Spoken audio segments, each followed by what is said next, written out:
Hampir 10 bulan pandemi COVID-19 mendera, sektor ekonomi menjadi salah satu yang terdampak berat, nyata melumpuhkan. Pemerintah bahkan menyiapkan dana jumbo dalam label pemulihan ekonomi nasional agar perekonomian kita bisa kembali prima. Nah, kalangan masyarakat menengah dianggap salah satu kalangan yang bisa membantu pemulihan ekonomi ini. Caranya banyak-banyaklah belanja. Berikut liputannya dalam laporan khas Selamat Siang Indonesia.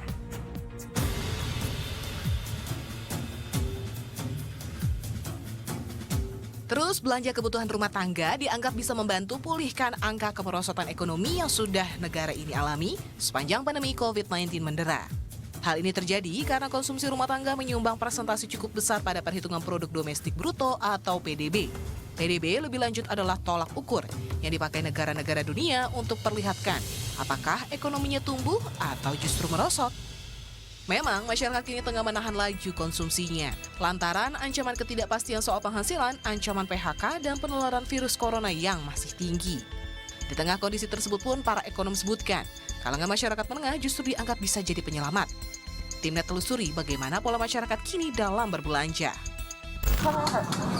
Yang nggak jauh pokoknya. Nah, berarti abang ngatur ekonominya gimana nih? Tetap belanja? Dihemat-hematin aja. Biasanya belanja sebulan bisa berapa kali? Sebulan, ya, nggak tentu sih. Dulu deh, kalau dulu bisa Kalau dulu mah hampir tiap hari. belanja. Sekarang Sekarang 3 hari sekali, kadang seminggu sekali. belanjanya.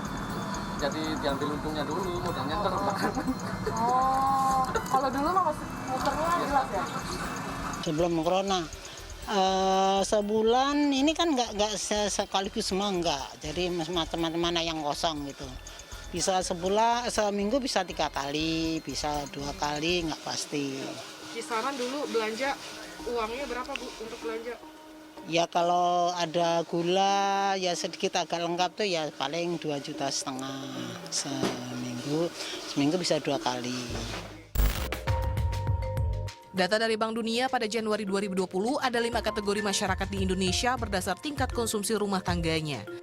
Kelompok miskin, rentan, menuju menengah, dan kaya. 52 juta jiwa tercatat masuk dalam kelas menengah dengan pola pengeluaran 1,2 juta hingga 6 juta rupiah per bulannya. Kelas menengah juga kecenderungan mengonsumsi barang tahan lama seperti rumah atau mobil, serta cenderung memilih kualitas lebih tinggi dalam membeli barang-barang pokok. Ini kenapa dibilang kelas menengah bisa berkontribusi besar.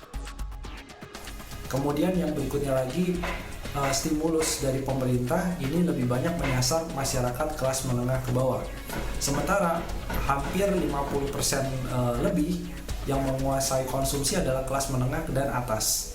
Sehingga kelas menengah dan atas ini mulai pede berbelanja lagi kalau ada stimulus yang lebih besar, dan juga kalau penanganan kesehatan atau pandemi COVID-nya itu bisa dilakukan dengan lebih cepat, yaitu memperbanyak tes, kemudian tracing, dan juga treatment atau penanganan di fasilitas kesehatan yang memadai.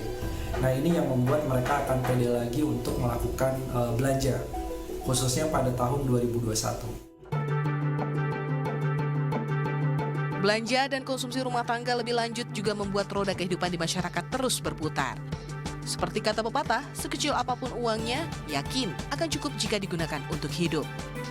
Terpenting, kelola kebutuhan pokok sudah pasti, cek, jadi prioritas.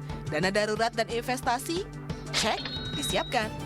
Gaya hidup dan kebutuhan tersier, cek, disisihkan dalam presentasi yang cukup saja. Lucy Olawan, Bagus Darmawan melaporkan untuk NET.